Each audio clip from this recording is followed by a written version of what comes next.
Galera, é o seguinte, na verdade acho que estou morto. O coração tá tão bom quanto morto.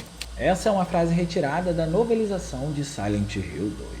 É incrível pensar como todo o mecanismo de Silent Hill 2 funciona na hora de representar um personagem dentro de um jogo de survival horror ou até mesmo dentro de um jogo de terror psicológico. A figura benevolente de James protegendo uma criança que ele nunca viu na vida pode representar o quão cheio de sentimentos bons o personagem pode ser. O mesmo acontece ao não deixar uma mulher que acabou de chegar perto dele ficar desprotegida enquanto anda pela cidade que é cheia de perigos. Em um jogo com uma representação tão humana e que te coloca em perigo em diversas situações, o quão bom um ser humano precisa ser para criar um laço com um jogador a ponto de colocá-lo em situação de vulnerabilidade para demonstrar isso com muita coragem. Toda essa benevolência não seria fantasiosa para o protagonista se conectar com quem está no controle apenas? Será que se James mostrasse o lado ruim dele, os defeitos, ter medo de enfrentar monstros ou andar em ruas desertas, ainda faria sentido do ponto de vista de uma experiência assustadora? Motivaria ele a enfrentar aqueles horrores e apresentá-los para o jogador? Em outras palavras, colocando apenas os defeitos em evidência, será que você se sentiria desencorajado de enfrentar inimigos como esses e, consequentemente, se sentiria desencorajado de se conectar com o protagonista? Silent Hill 2 é uma história muito à parte dos jogos de terror. E olha, talvez não seja difícil de criar um jogo de terror que seja diferente dele.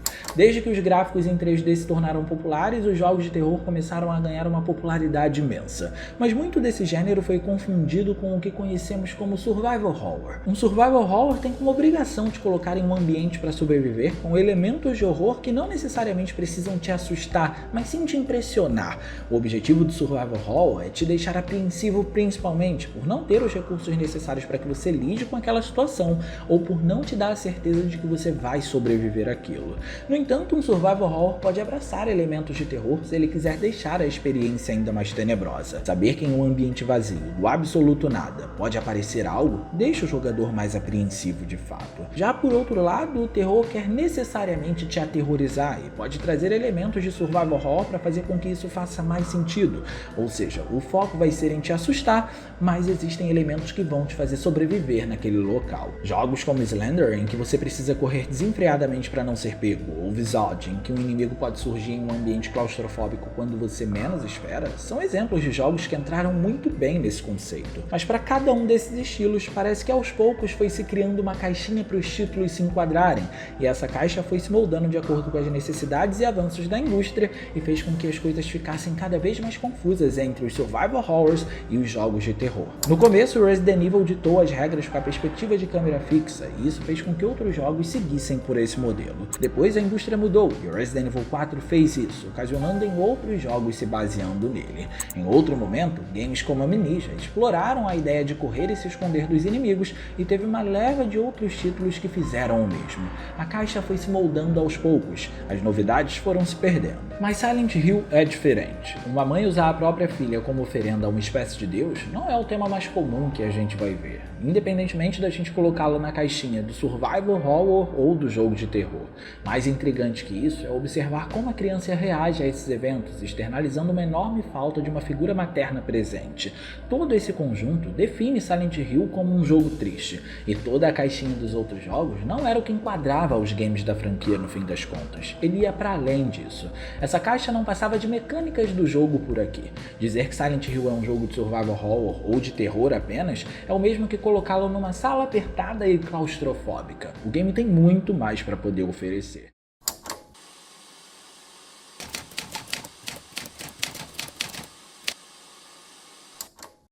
Placas de aviso dizendo para não seguir adiante, uma figura estranha andando por uma rua deserta, e um alerta de uma desconhecida para não chegar até a cidade de Silent Hill.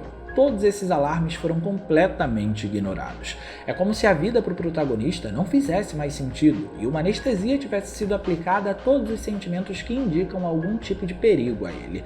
Aqui temos um personagem que apenas segue em frente, nada mais importa para ele além de viver o que uma suposta fantasia tinha para poder oferecê-lo e tirá-lo da realidade dessa forma. Quando criamos o conceito de algo que queremos muito dentro de uma fantasia, na maior parte do tempo não adicionamos a ele os problemas ou as dificuldades dificuldades que o acompanham. A ideia do perfeito é fantasiosa, mas talvez seja essa fantasia que motiva a gente a seguir em frente e dá a anestesia necessária para poder driblar todos os percalços que vão surgir. Assim é a jornada de Silent Hill 2, humana, delicada, um personagem fantasiosamente bom e por esses motivos de fácil identificação. Esse é James Sunderland, um homem que perdeu a sua esposa, mas mesmo após a morte dela, ele recebe uma carta em que ela o convida para Silent Hill, a cidade preferida deles dois. O plot de Silent Hill 2 não é mais nenhuma novidade, mas o que acontece derivado dele sempre vai ser único. James não se importa com o perigo que está à espreita nos lugares que ele visita. Isso faz com que a jornada dele seja uma jornada muito mais psicológica do que qualquer outra coisa. Andando pelos ambientes vazios e fúnebres da cidade pela primeira vez nesse jogo, mesmo quem já estava habituado à saga desde o primeiro game lançado, sente uma diferença no ritmo de gameplay que é proposto aqui, e talvez até mesmo uma diferença na atmosfera. Na hora de jogar, independentemente do que você estivesse fazendo antes de ligar o console, a partir do momento em que você pega no controle para poder jogar Silent Hill 2, a atmosfera muda completamente. Esse é o sentimento que o jogo te desperta. O game consegue te transportar para um lugar silencioso e aparentemente calmo, ao menos no começo. Andando com Harry pelas ruas no primeiro jogo, muitos monstros podem te atacar. Em Silent Hill 2, isso não acontece com a mesma frequência. E se tratando do início do jogo principalmente, não vemos um único inimigo para poder enfrentar.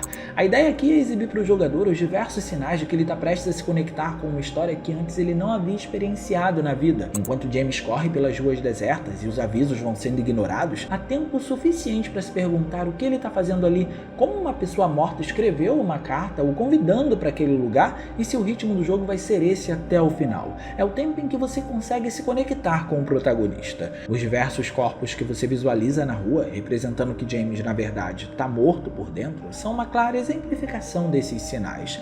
É verdadeiramente triste entender no fim do jogo que muito do que aconteceu e do que foi visto foi na verdade uma criação da cabeça de James, uma criação ou uma representação dos traumas e de eventos que ele acabou vivendo. E se torna triste porque a maior parte das coisas em que ele viveu não são nada boas e por isso tem uma representação tão pesada por aqui. A própria gameplay demonstra isso. Reparem no labirinto cheio de monstros. Reparem como é difícil achar uma saída daquele lugar, como se James estivesse perdido dentro da própria cabeça. Agora notem como tão complicado quanto isso é enfrentar os inimigos que parecem serem acamados, que podem ser uma representação do estado em que ele via a esposa dele. Essa anestesia mental e toda essa fantasia que ele criou na cabeça dele servem basicamente como uma venda para poder protegê-lo da verdade. Por isso, na segunda vez que se joga Silent Hill 2 com uma percepção mais apurada dos fatos e consciente do plot, o jogo se torna ainda mais triste e, consequentemente, a experiência é mais densa. James não é nenhum personagem fora do comum. É fácil se identificar com ele porque no roteiro da vida dele, que foi fantasiado pela própria cidade, ele é o centro das atenções. Uma realidade bem diferente da que ele vivia, afinal de contas ele era só mais um no meio da multidão. Quem nunca se imaginou em uma história onde você é o centro das atenções e protagonista de todos os eventos que estão acontecendo ali, quando na verdade a sua realidade é bem diferente do que está acontecendo na sua cabeça. Na sua cabeça, um vilão pode te perseguir, você precisa salvar pessoas, o que os outros fazem é criminoso, mas as suas ações não. Características essas que se enquadram para James também. Só que no fim das contas, enquanto passa por isso, do lado de fora da cidade, ele é só mais um homem comum que se casou e não tinha grandes ambições. James era balconista. Ele conheceu Mary em uma festa, na casa de um amigo em comum que os dois tinham. No entanto, as coisas ficam depressivas quando após o casamento, Mary é diagnosticada com uma doença degenerativa e tem um curto tempo de vida. Humanamente falando, Silent Hill 2 acaba sendo tão único no meio dos jogos porque ele retrata questões humanas reais. Durante a doença, os desejos suprimidos de James aparecem. As discussões se intensificam na relação porque ele queria estar mais presente ao lado da esposa, mas além dela não querer que ele a visse desfigurada, ele também não aguentava mais aquela situação, resultando em Mary praticamente vomitando as piores palavras para ele. Como resultado, temos o cansaço e a fadiga mental do personagem diante dessa situação. A figura hospitalar também não favorece muito a condição mental de James, tão pouca de Mary. E quem viveu um pouco da realidade do hospital diariamente tem consciência de que as coisas lá são quase como um universo paralelo. E muitas vezes, dentro de muita pressão, a psique humana nos anestesia para que o impacto de certos eventos não gere tanta dor no psicológico. E muito disso James carrega com ele ao longo de toda a jornada. É fácil perceber isso quando entramos em ambientes escuros e degradantes, e o personagem mesmo assim continua indo cada vez mais fundo. Por exemplo, os apartamentos da cidade, se um dia foram habitados, podemos dizer que passaram décadas sem sentir o ar de outra pessoa em qualquer um dos cômodos. E mesmo vendo diversos horrores ali, ele continua explorando os outros locais como um verdadeiro herói. Não é como se ele não tivesse nenhuma reação ao que ele visse, mas é como se ele tivesse anestesiado bastante para que o que ele presencie nunca seja o suficiente para ele sair do local e assim ele possa seguir em frente atrás da fantasia perfeita dele, que é encontrar a esposa dele viva. O ponto é que o estopim para o mais perigoso estado da psique que ele entra começa após ele matar Mary. Após esse momento, a ideia de James era ir para Silent Hill e ter o seu fim lá, junto da esposa dele. Só que o estresse pós-traumático do personagem foi tão grande que a cabeça dele altera a linha temporal e ele passa a acreditar que Mary morreu há 3 anos da doença que ela possuía, e não por ele ter matado ela. Ele não sabe nem mesmo como a carta de convite a Silent Hill foi parar nas coisas dele. Por vezes, enquanto estava a caminho da cidade, de acordo com a novelização, ele pensa que poderia até mesmo ser uma brincadeira dos vizinhos dele. Ter a figura da esposa ainda viva e removendo a responsabilidade da morte dela de si próprio é uma das formas que o jogo tem de dizer inicialmente que James é uma boa pessoa. Mesmo após todo esse tempo, ele ainda está desesperado para poder encontrar a esposa dele e nada vai pará-lo. Existe algo mais benevolente e corajoso do que isso? O fato é que quanto mais você explora esse mundo fantasioso que é a cabeça de James, mais enrolado na história você fica e, consequentemente, parte de como o protagonista está enxergando o mundo do jogo é transferida para você. A verdade acaba sendo mascarada até mesmo do jogador até as coisas começarem a de fato se revelar. Por isso que no fim das contas o jogo apresenta o protagonista como uma grande vítima a ser desconstruída. Ninguém é tão bom assim. Muitas das pirotecnias que acontecem com James poderiam também ser um resultado dele ter ficado viciado em bebidas, por exemplo. Criar o pensamento de que precisava encontrar Mary na cidade mesmo após a morte dela pode ter tido um pontapé inicial com base nisso e a influência de toda a cidade na psique dele. Ou não, tudo isso pode ter sido apenas a cabeça do protagonista lidando com o trauma que ele havia acabado de passar. Nós nunca vamos saber, e nem ele. Somos um só com James. O que é revelado para ele ao longo do jogo também é revelado pra gente na mesma proporção. E fica ainda mais claro que essa dúvida foi implantada intencionalmente quando hoje em dia a gente tem a explicação psicológica do que a névoa da franquia representa em pessoas que não têm o seu estado mental em 100% de integridade. De acordo com Silent Hill The Short Message, a névoa pode representar exatamente isso, essa dúvida, essa incerteza, e isso explica o papel que ela tem enquanto a gente explora as ruas vazias da cidade. E é nesse momento que James e o jogador são apresentados à fantasia, o grande vilão do jogo, o estado da psique que quer esconder do protagonista toda a verdade. Você sabia que um bebê com fome pode chupar o próprio dedo para fantasiar que ele está se alimentando? A fantasia nada mais é do que um recurso utilizado na satisfação parcial de um desejo, cuja satisfação já foi frustrada uma vez. Idealizar que Mary está viva é apenas a fantasia protegendo James da frustração. A fantasia entra em ação aqui para poder combater a falta de interesse pela vida que James despertou após todos os eventos que ocorreram com ele. Existem diversas ações dentro do jogo que exemplificam essa falta de interesse pela vida do personagem. A porta do carro ficar aberta no meio da rua não era mais um problema. James não se importava nem mesmo em desligar a lanterna na hora de se esconder de um inimigo, por exemplo. A fantasia entrou como uma fagulha de esperança no meio de um caos que ele mesmo causou. Ela tenta proteger ele da verdade para poder despertar de novo um suposto interesse pela vida. É ela que mantém ele continuando seguindo em frente. Mas a verdade é que ele é o responsável por se inserir numa situação degradável como essa. E tudo isso fica ainda mais triste depois de percebermos a dualidade do personagem. Silent Hill 2 vai sempre deixar exposto dois lados da mesma moeda de um pensamento ou de uma vivência de James. E isso acontece de maneira muito sucinta. Ao encontrar o Bardo Neely, escancarado na parede nós temos uma mensagem que diz: havia um buraco aqui, mas agora desapareceu. A mensagem num lugar insalubre pode representar o estado atual da psique de James sendo camuflada pelo estado de fantasia em que ele se encontra. Não existe mais buraco na cabeça dele porque a fantasia escondeu tudo isso. Não obstante, a dualidade explora o personagem quando antes dele sufocar Mary, vemos que ele beija a testa dela como uma tentativa de demonstrar afeto antes de matá-la. Ou quando ele se justifica para ela dizendo que tomou tal atitude porque não aguentava vê-la sofrer. Por isso, a parte mais dolorida de Silent Hill 2 é desconstruir todo o ideal de bondade de James que você junto com ele fantasiou. Ele é como qualquer outra pessoa, com muitos defeitos e qualidades, mas que aqui se torna um vilão da própria história porque a psique dele fez isso com ele. Por isso, o jogo ser assustador, como qualquer outro jogo de terror é apenas uma mecânica e não uma definição para ele aqui. Sobreviver aos encontros com os inimigos, como um jogo de survival horror faz, também era apenas uma prática da jogatina e não uma definição.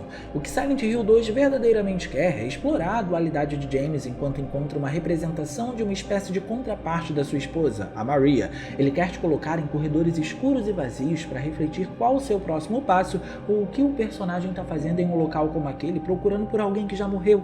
Ele quer te dizer que a todo momento, aquela parte negativa que ele abdicou em prol de viver essa grande fantasia vai persegui-lo, fazendo reviver os piores momentos dele. Em outras palavras, o jogo quer explorar a tristeza de James, trazê-la à tona, tirá-lo desse estado anestésico para que ele volte para a realidade e encare o que ele fez, fazendo com que ele reviva a morte de sua esposa inúmeras vezes para tirar ele desse estado de transe fantasioso em que ele entrou para se livrar da culpa. Silent Hill 2 é um jogo verdadeiramente triste, e ele vai ficando cada vez mais triste à medida que você joga e descobre que boa parte do que está acontecendo de ruim com o personagem é culpa sua. Ou melhor dizendo, é culpa dele. Afinal, um coração puramente bom só pode ser um coração morto. Mas me diga o que você pensa de Silent Hill 2, ou melhor, qual o seu Silent Hill preferido se tratando de narrativa? Deixa aqui no campo dos comentários que eu quero saber a sua opinião. E no mais, eu vou ficando por aqui, eu espero muito que vocês tenham gostado desse vídeo. Se vocês gostaram, não se esqueçam de clicar no gostei, porque isso ajuda pra caramba e de quebra você faz a boa ação do dia e se inscreve no canal ativando o sininho das notificações para não perder os vídeos de terças e quintas às 19 horas. Minhas redes sociais vão estar aparecendo por aqui, se vocês quiserem trocar uma ideia, eu sou todo ouvidos. Era isso, um grande abraço e a gente vai se ver na próxima.